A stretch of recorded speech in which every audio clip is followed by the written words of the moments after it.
Hello, my name is Xander and welcome to this first tutorial in this new series focused on object-oriented programming. In this series, we progressively work towards a deeper understanding of object-oriented programming, focused here on implementing with Python programming language. So this tutorial will be presented with Windows 10. I'm using Python 3.9, but earlier versions will work. And the editor of choice here is Visual Studio Code. Now, if you haven't already done so, I'm assuming you would have, but you will also need Python installed. Of course, we are going to go through some code. So if you haven't got that, then just go ahead and install Python. And that's pretty much about it. We will install some different dependencies and we will need the virtual environment, but I'll take you through that as we go along. So if you're looking for a tutorial which just outlines very quickly, very succinctly, object-oriented programming, this probably isn't going to be the tutorial for you.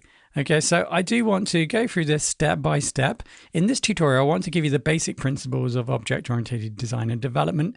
And in terms of depth of this tutorial, we're going to create classes and instantiate objects. And that's pretty much it, really. Now, you're probably looking at the timeline of this and thinking, well, it's quite a long tutorial for that. And I appreciate that, but I want to kind of embed some other principles here before we move on to more complex topics.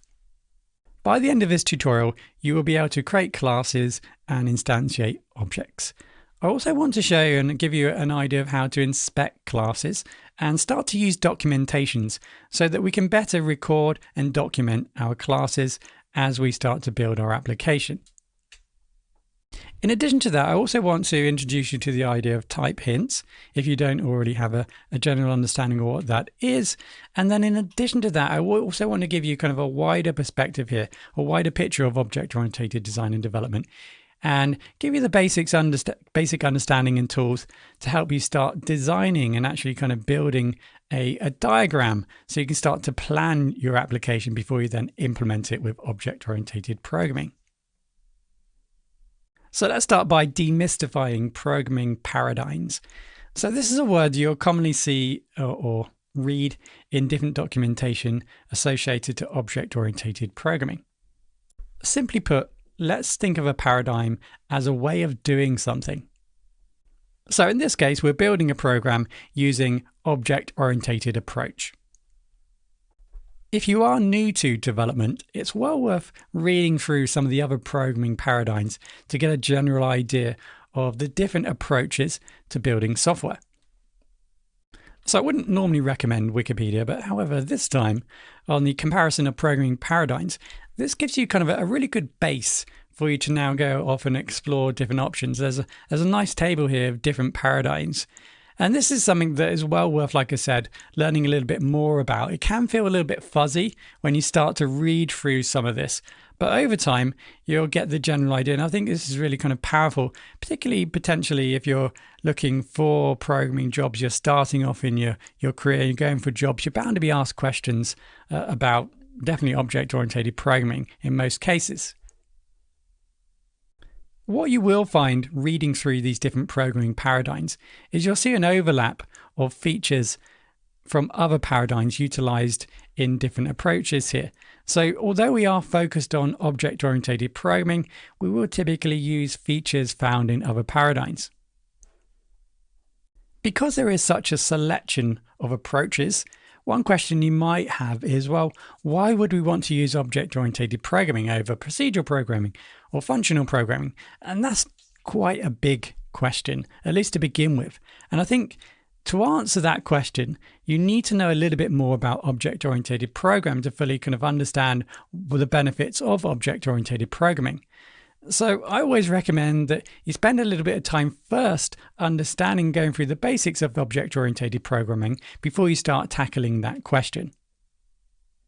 It would be easy for me to kind of list off a number of perfectly good reasons to use object-oriented programming, but hopefully you get the general idea is it doesn't generally or doesn't really make any sense, if you like, until you really understand some of the basic principles of object-oriented programming. So let's start with this kind of idea. Imagine we're building a game Now, this is a simple game. We have some cars racing along the track to the finish line. As we're playing the game, we want to record information about that car. So this car here, you can see that we build this data structure. For example, here we're representing the color of the car, the max speed, miles per gallon, and say liters of fuel left in the car. So we're going to need this information as the car travels along. We need to reduce the amount of fuel that the car has. The reality, of course, this car would have many different attributes that we would need to record information about. So as the car moves along the track, at some point, we're going to want to grab the information about how much fuel the car has, and we want to build a calculation to reduce the amount of fuel.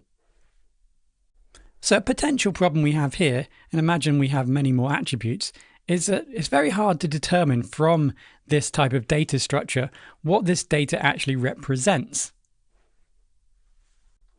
And of course, that gets compounded once we have more cars and the program gets more complicated. Take this example as well here. For example, here we try to access the amount of fuel in car 2, and you notice this data structure doesn't have that data, so we would receive an error, for example.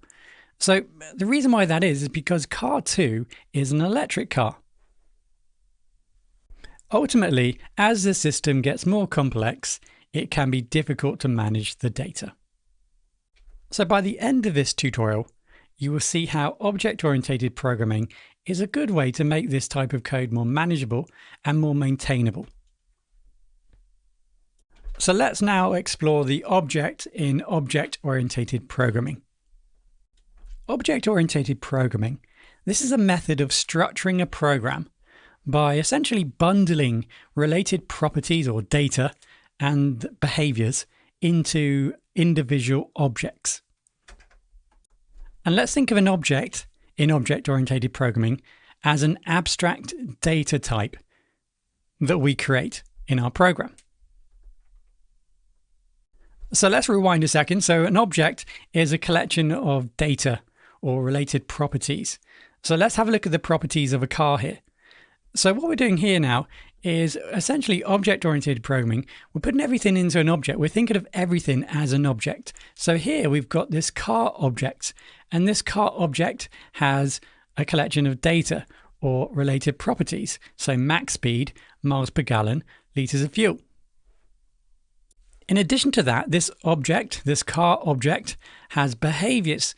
So in this case, for example, the car moves forward, moves backwards, turns left, and so on.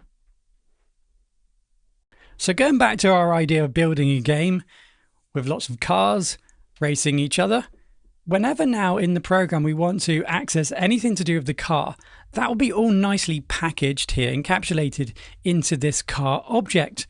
So in terms of programming this, you can potentially start to see the benefits in terms of all this code will be packaged nicely together. So for example, if I need to troubleshoot the car, I know where all the car functions will be, or the properties attributes will be. It's all going to be within the car class. So going back to object-oriented programming, this is a method of structuring a program by bundling related properties and behaviors into objects. And there may be multiple objects, and these objects might be connected together. Ultimately, that's the end game of our application, and we'll move forward and towards that point throughout this series. So let's think of object-oriented programming as a final stage of a process. So typically, say we start a new project, we have requirements for the project, and then we convert those projects into some sort of design before we then go and implement it, in this case with object-oriented programming. So I wanted to highlight the object-oriented design process. So this process is all about converting those requirements, those system or application requirements, into some sort of implementation specification. I think that's an interesting word, or an interesting way of thinking about it, an implementation specification.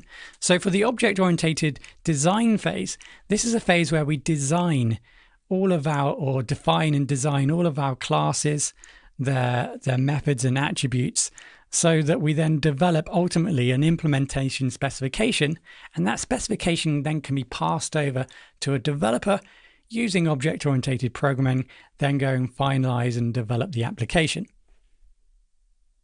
We will be developing some very simple classes just to familiarize ourselves with starting to build class diagrams or design our application before we then implement it with object-oriented programming.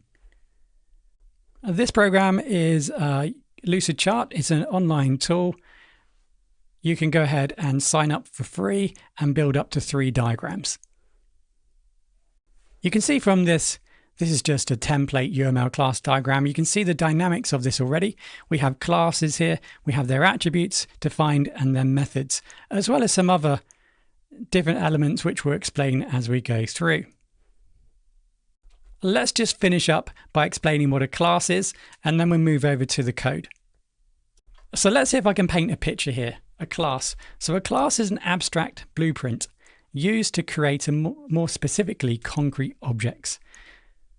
Now let me just define that a little bit more. So in our code editor, we are going to build a class. So we're going to define, for example, a car class. So we're going to model a car. So we think about all the attributes that a car might have: max speed, miles per gallon, litre of fuel, etc. And then we think about all the behaviors of a car. It moves forward, it moves backwards, the doors open, it moves left, it moves right, and so on. So that's our blueprint. That's our definition, if you like, of how a car is built. So now we had that within this class, we don't necessarily define all the attributes of a car, because the whole point here is this is a blueprint for all of the other cars that we want to actually build in our game, for example. So what happens is we take this copy of this class and then we make objects from it. And then when we make an object from the class, we can then go ahead and define all the different attributes depending on the different types of cars we want to build. So here we've got 2 cars that we built from this blueprint of car, and you can see that we've defined different specifications for each car. So when we're building our game, we're going to take this car blueprint and we're going to build as many cars as we need. And as we build the cars, we might want to define different parameters based upon the different cars that we need in our game.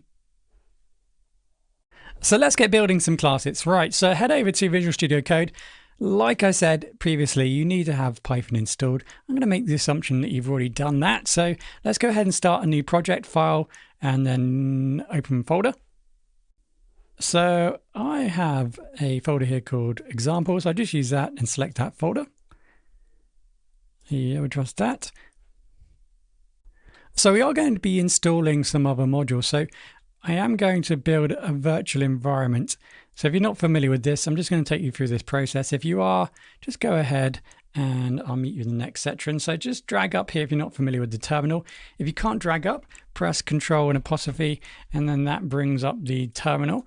So we're going to build a virtual environment, which is basically a small kind of lightweight virtual environment where we can install Python and run our program from. And that way we don't disrupt our main Python installation on our main computer. So let's go ahead now and run py. Remember, I'm in Windows, so I use the M switch here, vmv, vmv. If you are running Linux and Mac, the process is slightly different. I had promised to make a tutorial on it. If I haven't yet done so, I do apologize, but you'll find instructions online for this kind of process. So once I've done that, we need to then activate it. So we run script activate, and you can now see it should say on the left hand side here VEMV, indicating we're now inside of our virtual environment and working within the virtual environment.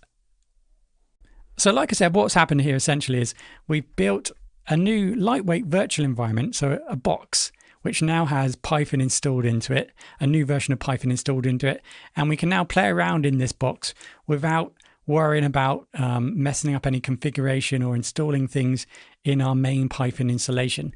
So when we're building projects, this is going to allow us to kind of differentiate between different projects by using different virtual environments. So let's go ahead and just double check Python is installed. So I've got Python 3.9.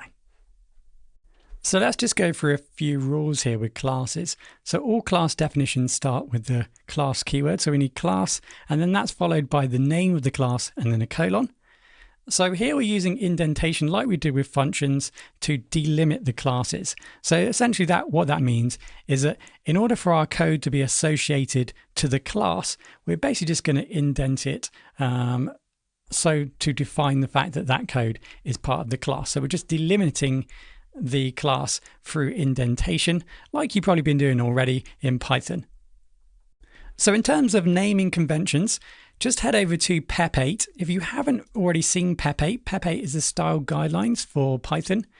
So by all means have a read through of this. It should help guide you on how to style your Python code. So you can see here that class names, it's been recommended that class names should normally use the cap words convention, which essentially just means that every word starts with a capital.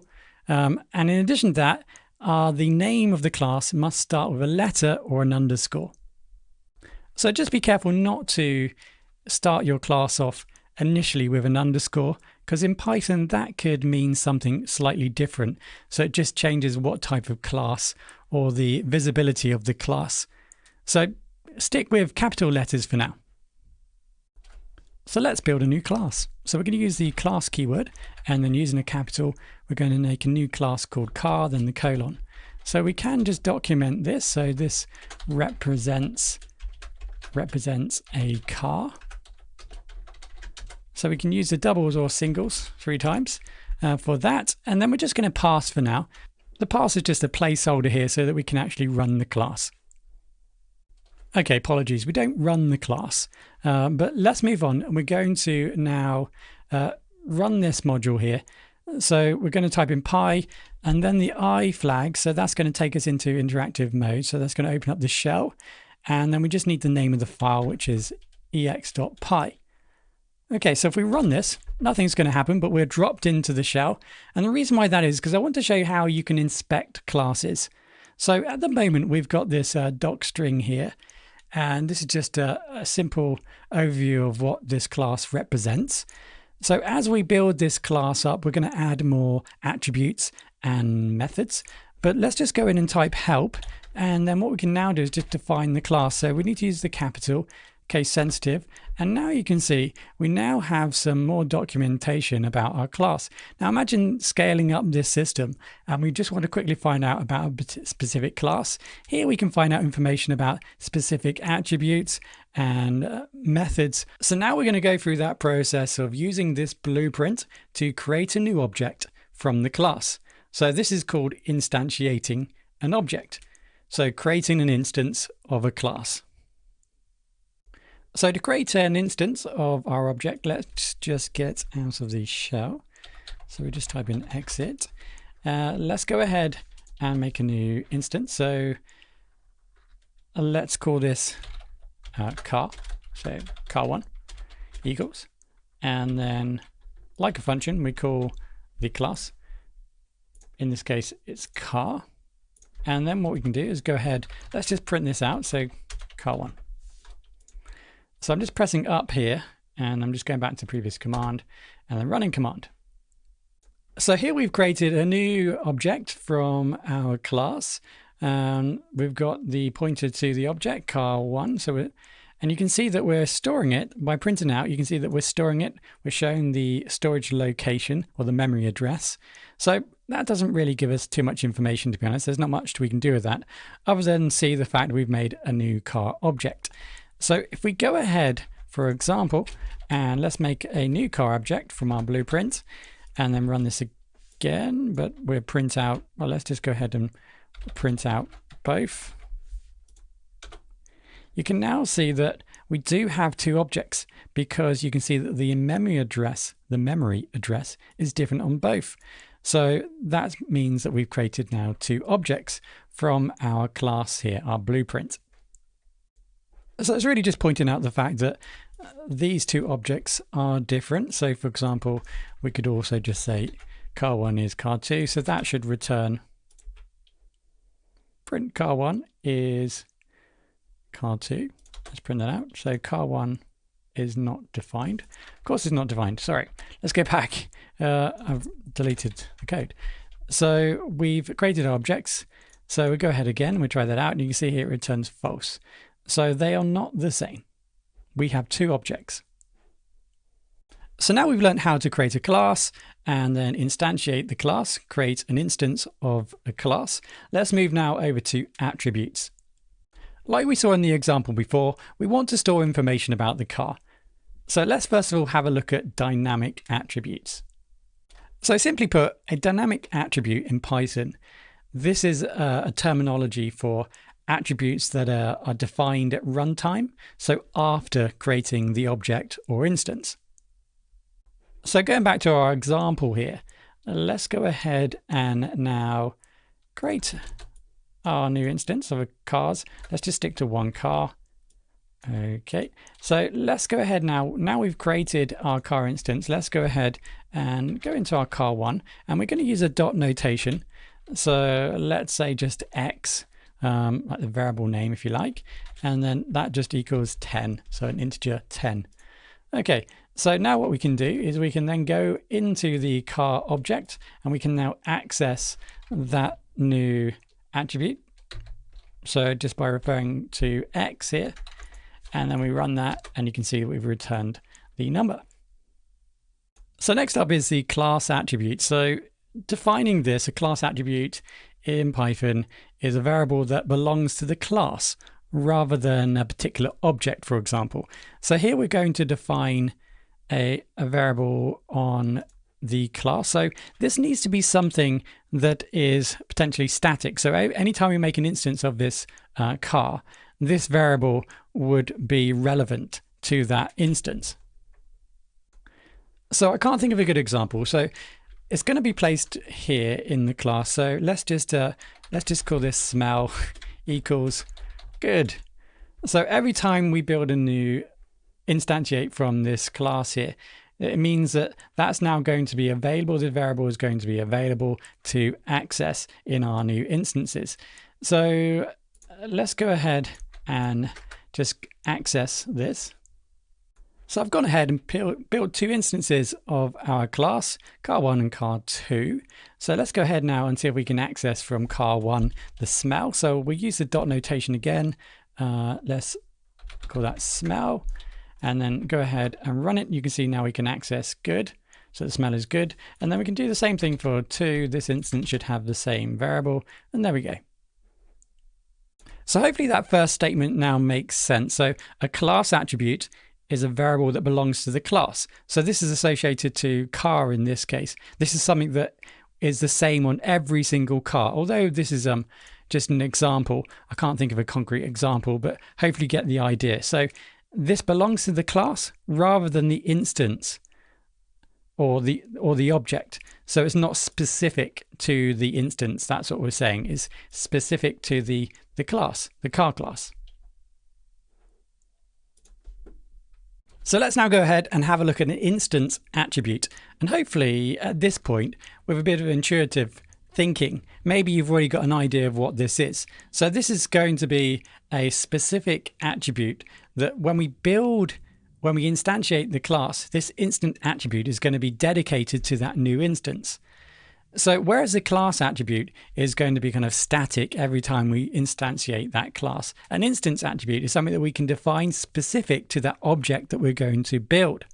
So for example, the two cars that we're going to build, those cars might have different colors, they might have different mileage, different fuel tanks. So we can specify individual data or attributes to each of our instances when we instantiate the class. So let's take a look here. So what we're going to do is we're going to use the built-in initialize function. So let's build a new function. We need to indent. So this is going to be a dunder init function. So this is a built-in function. How this works is every time we instantiate this class, this behind the scenes is being run. So this is a function that automatically runs when we instantiate a class. So I'll say that for the third time. The initialize function is called automatically every time a new object is created. So it sets the kind of initial state of the object. So we can set the initial state being the individualized attributes based upon the different cards that we want to build. So the first parameter that we need to include is self. Now, it doesn't have to be called self. This is just a de jure standard. So everyone tends to use self. So we can call this whatever we want. But this is think of this as a reference point to the current instance of your class. So it's used to access the variables that belong in the class. So like I said, it doesn't need to be named self. You can call it whatever you like, but it needs to be the first parameter of any function in the class. So now we can go ahead and pass in some other parameters or define some other parameters for the car. So let's keep it American color, and then let's just go for example, weight of the car. So now potentially we can pass in some data. So we want to be able to store it. So essentially we're saying this instance self, create a new variable name and store, color, and then store whatever's been passed in the color parameter. And then same thing again, self dot weight equals, weight. And there we go. So now what we can do is we can make new instances. We can instantiate this class, and of course this is going to run, this initialize function is going to run when we do that. So now we can pass in some data. So let's just look to see what happens when we don't pass any data at all. There we go. So we get missing two required positional arguments, color and weight. So we need to define them. So let's go for red and the weight 100. Okay, so we do the same thing for car 2, blue 200. Okay, so now when we try and print 1, you can see that it's kind of pointless. You can see that we are building in the object now. So let's go into car 1 and, for example, access the color. There we go. And then access the weight. So you can probably see we're using this dot notation now. We can access these variables inside of our object. So now we'll look for the weight, and there we go. So we should be able to do the same thing for our second object, car 2. So let's give this a go. And there we go. So we don't necessarily have to. So although we have this initialize function here, and that's going to be automatically run when we create a new instance here, we don't necessarily have to use that. For example, we could just define a normal method.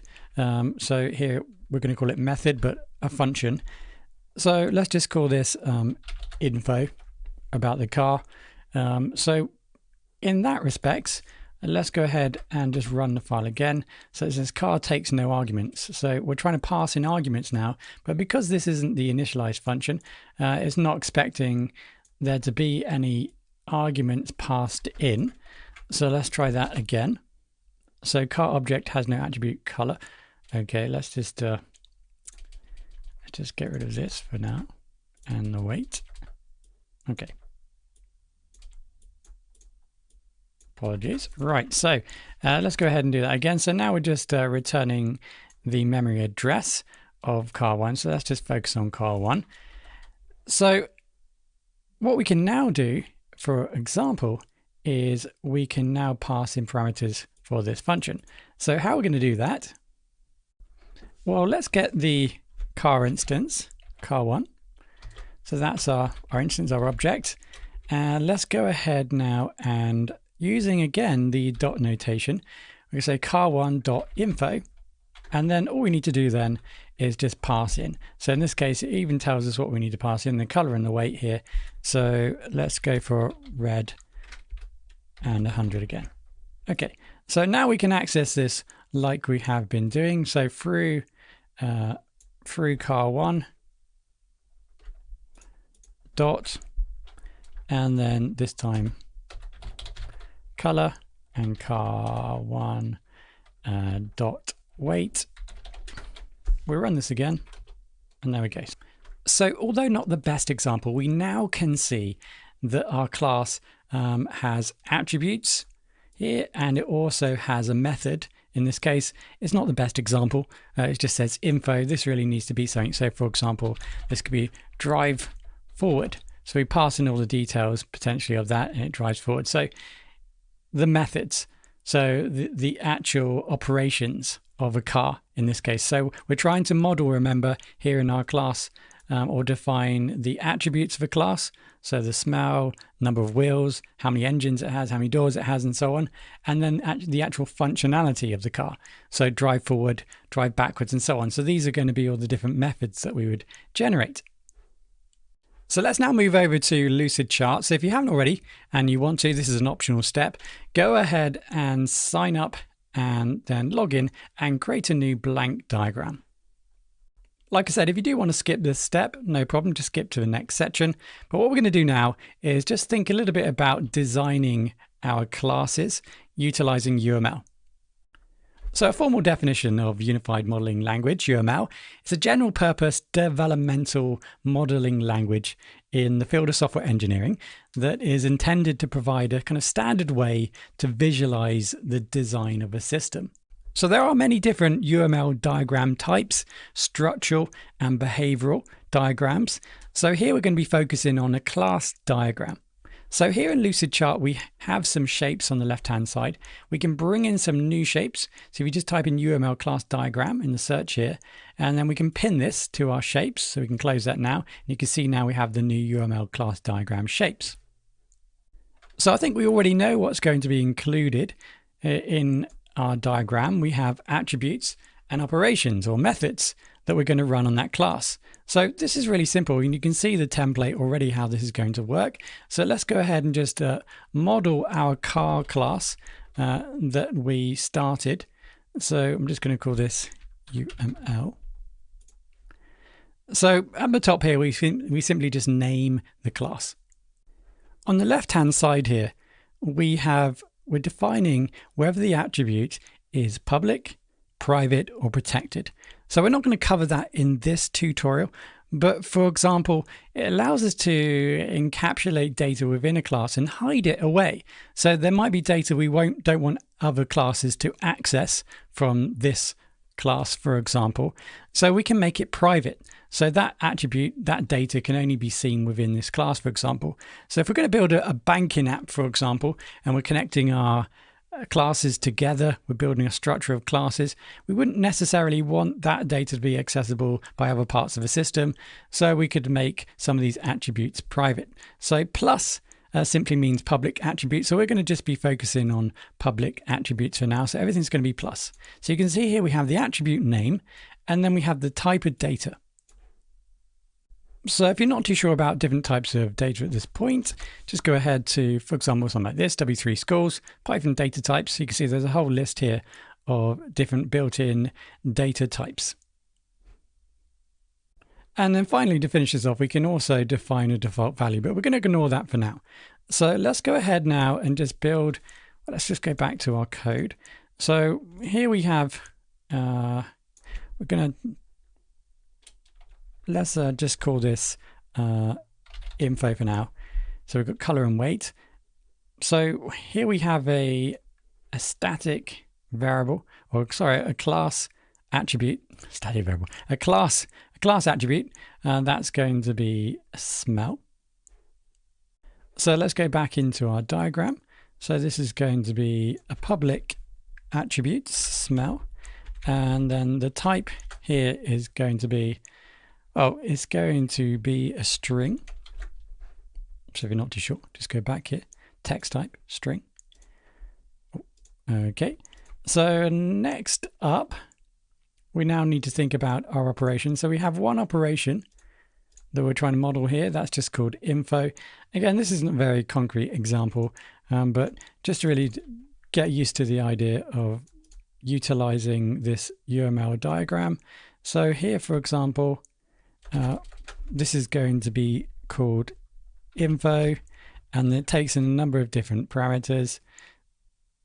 So those parameters were color, and then I think it was weight, wasn't it? Okay.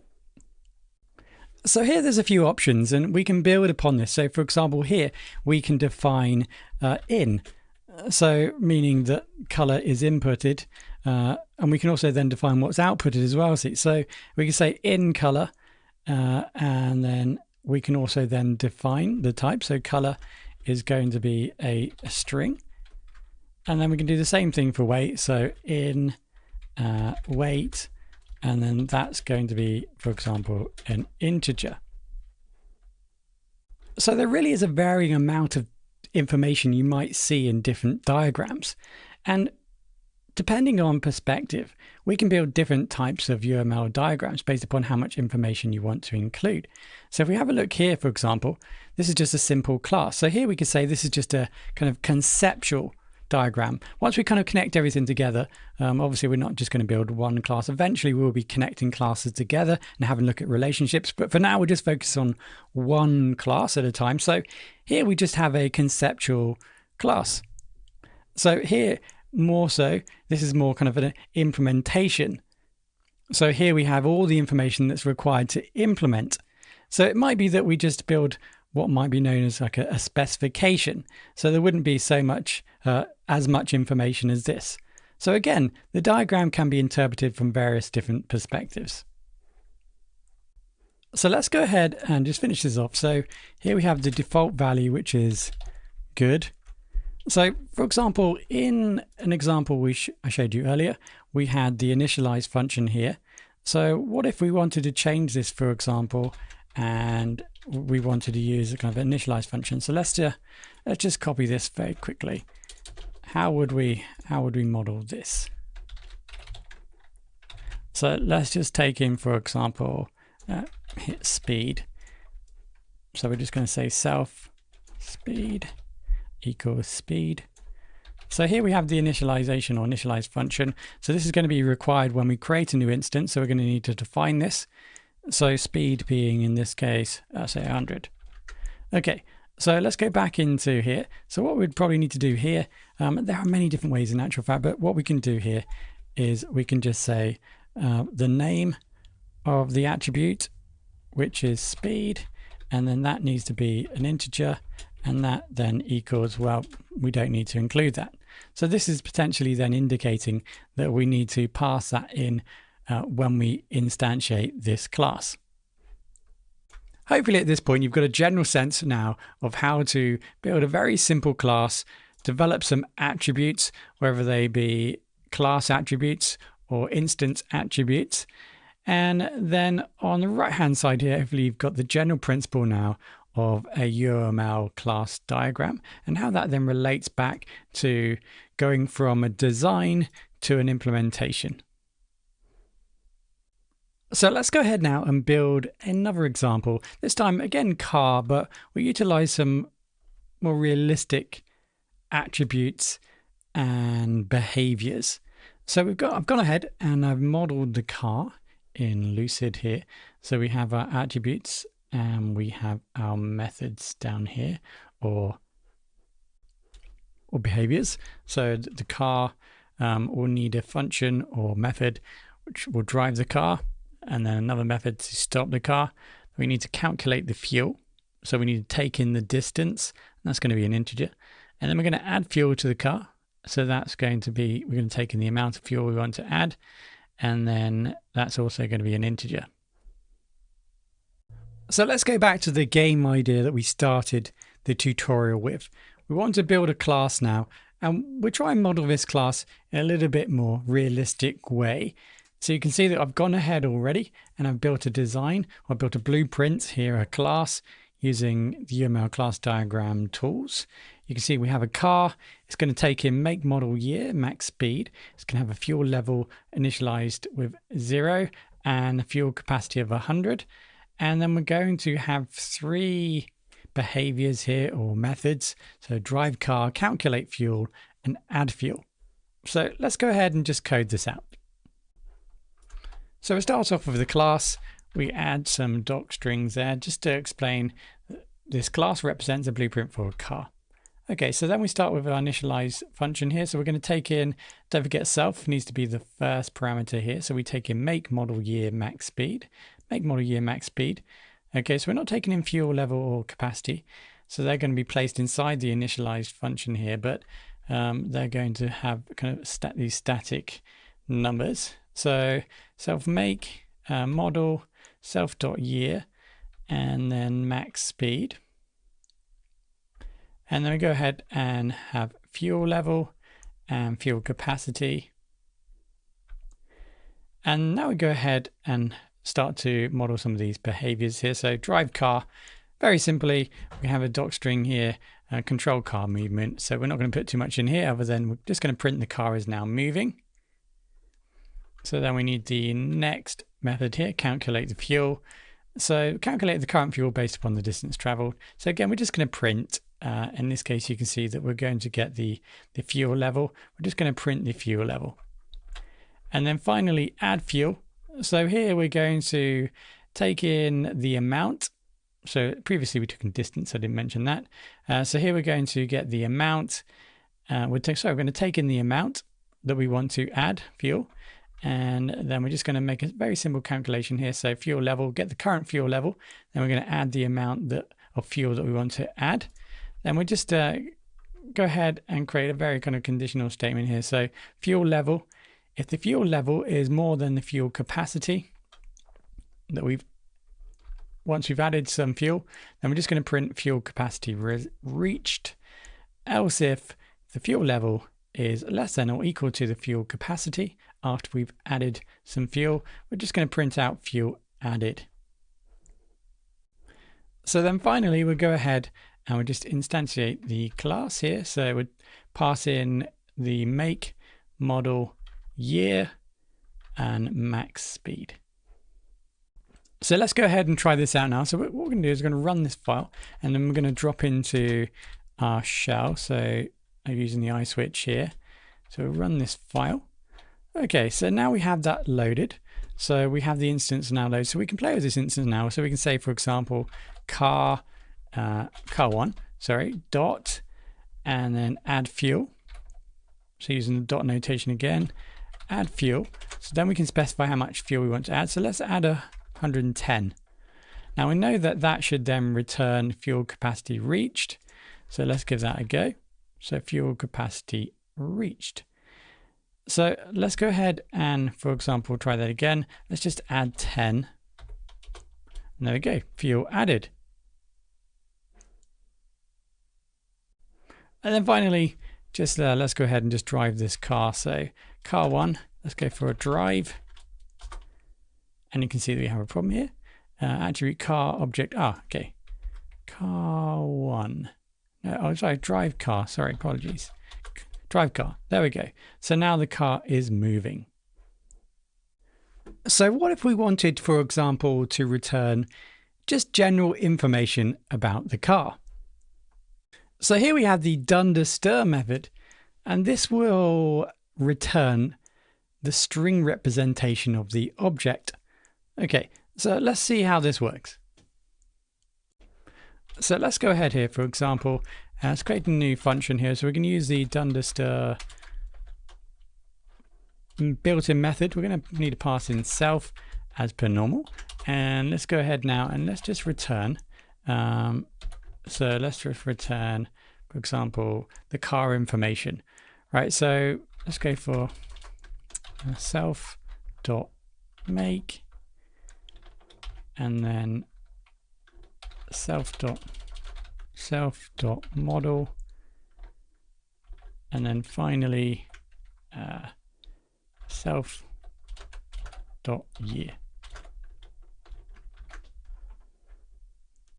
So come out of this shell, let's go back now and run this module.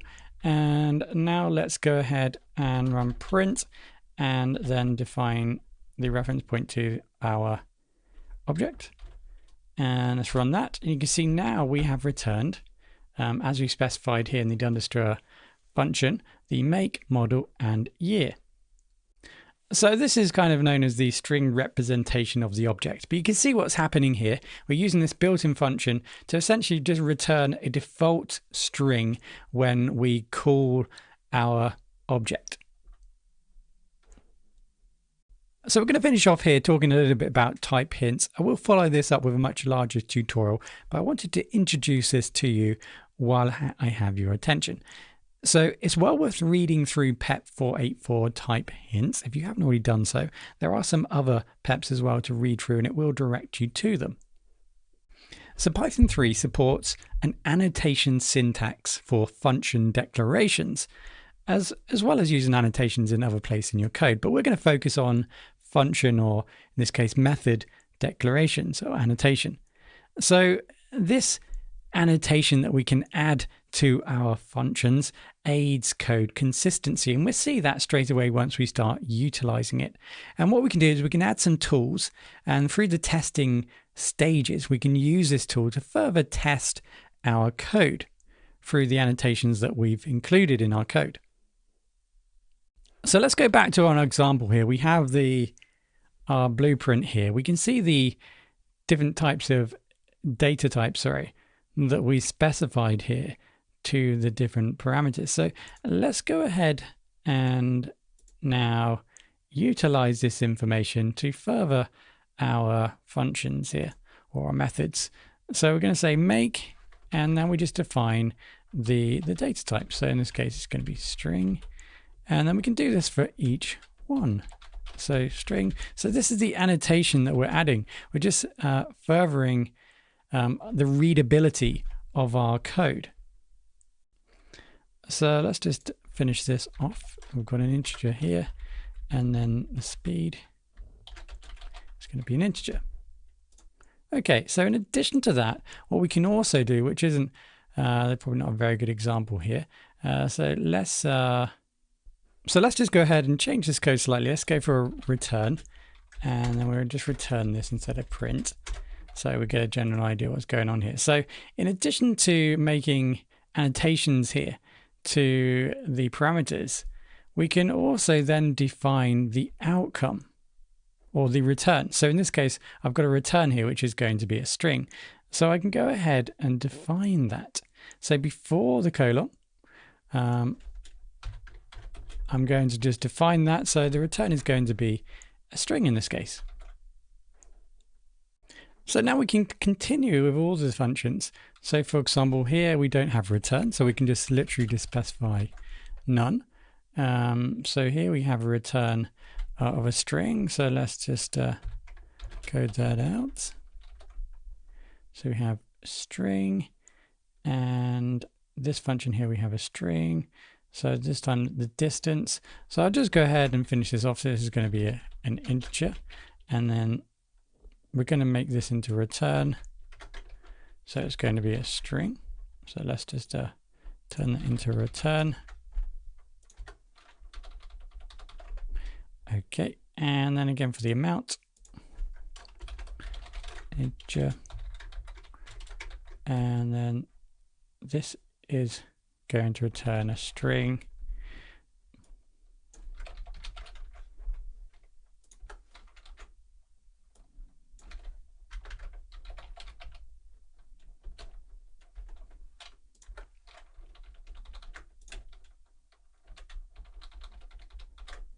Okay. So now we can use a tool to check for consistency, for example, of our new type hints that we've generated. So go over to the Python package index and then type in mypy, and what we're looking for here in this case is mypy and then 0.910. So let's go ahead and we'll just copy that, and we'll go back in to our project here. Remember, we're working in the virtual environment, so we'll go ahead and we'll pip install that. So now we have that installed, we can now go and run this. Now, one thing to mention here is that there should be an error. I've coded this in a certain way, and you may have spotted potentially what the error is going to be, but let's go ahead now and use this tool to inspect our code. So let's go ahead and use mypy, and then we need the name of the file, which is x.py. So that's going to scan, and you can see that we have a return here. So it scanned this module here, and we now have an error. So let's just bring that up. You can see here, missing return statement, found one error in one file, checked one source file. So that's the source file here. So you can see that's in line 27. So the problem is here, we're not returning. So let's just go ahead and we'll get rid of that, and then we'll add that in there. So let's just run this again. Bring that back up. So let's run that again, and this time no issues are found. So this program, essentially what we've done, ask it to do, is just check our consistency of all the type hints that we've generated here, all this additional annotations that we've added to the code. Now, the biggest benefit here is for anyone who comes along and reads this code, it's very readable, it's very understandable. They clearly now understand the data types that are required to be passed in, and then what's expected to be returned. You can really see that this works really well with our class, our UML class diagram. So finally, let's just go ahead and run this one more time. So we'll drop into the shell. So this is x.py. And this time, we're just going to inspect it like we did in the first example. So help, and then car. And this time you can see that we have a lot more information now. So if we wanted to inspect this class, we can see now what's expected to be used to initiate this class. So you can see the attributes or the parameters here to initiate this class. So make string, model string, year string, and then what's expected to return, none. We can see here some of the methods now that have been defined. So in addition to that, you can see that I've used some docs type. Apologies, it's late. Doc strings in my code, and you can see how that's now been formatted to give me additional information about each of the methods that we've defined here, our functions that we've defined. And you can see that we've got our annotations and our expected outcome. So there really is some good information here if we wanted to inspect some of the classes to learn a little bit about the classes that we have in our system. So again, we've got the doc strings here. I've utilized doc strings throughout, just below the functions or the methods here. And you can see that that has been formulated into this readout here. And that adds more information, as well as we can see the annotations here on the parameters and the expected outcomes. Or should I say outputs? Okay. So I do hope that's lived up to expectation. That was the basic principles of object-oriented design and development in terms of creating classes, instantiating objects. We've looked at inspecting classes, utilizing in the shell help, and also looked at a little bit of documentation, or how documentation can be useful when we're trying to inspect or look at a class or find out about our class. We've looked at type hints. Hopefully that was useful information. There's a lot more to explore there, which you can do most definitely. So like I said in the tutorial, I'll try and build a much more comprehensive tutorial focused purely on type hints. And we'll have a look at that in more detail. And then finally, I hope you kind of saw the benefit of utilizing a class diagram, or understanding the basics of that, because it is a process that you kind of ought to go through. If you are building something, you would do some initial designs potentially. So although you might not formally go through and build a kind of complete UML diagram, it would be useful for you to think about from various perspectives, like I mentioned, conceptual diagram, or just focus on building the specifications, or go full-blown implementation. So there's different levels, is there not, of designing or building a class diagram. So we will continue this theme throughout the duration of this series. So as we get deeper into object-oriented programming, design and development, we'll use more UML diagrams, and we'll start to, in the next tutorial, start to think about relationships between classes. Thank you if you have got this far, for listening for the whole duration. I do appreciate that. Hopefully it was useful. If there's any feedback, please let me know. I'm always interested to know your thoughts on the tutorial. This was fairly long-winded really for the information that I provided, but I think and I hope that it will suit some people's learning style, not everyone of course. So again, thank you very much, and I hope to see you in the next tutorial.